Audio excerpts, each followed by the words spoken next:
Doctor என்ன பண்ணுறீங்க doctor? ஆ ஊசியா? வலிக்குது டாக்டர்.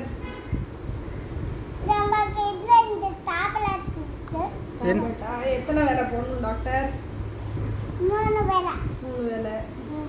எத்தனை நாளைக்கு போடணும் டாக்டர்?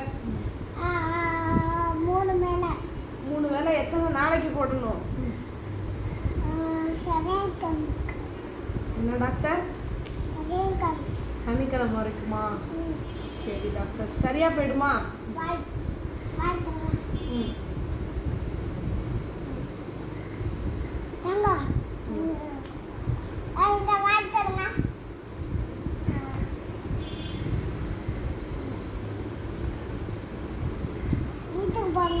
வீட்டுக்கு போட்டுமா? சரி டாக்டர். நல்லா ஆயிடுச்சு.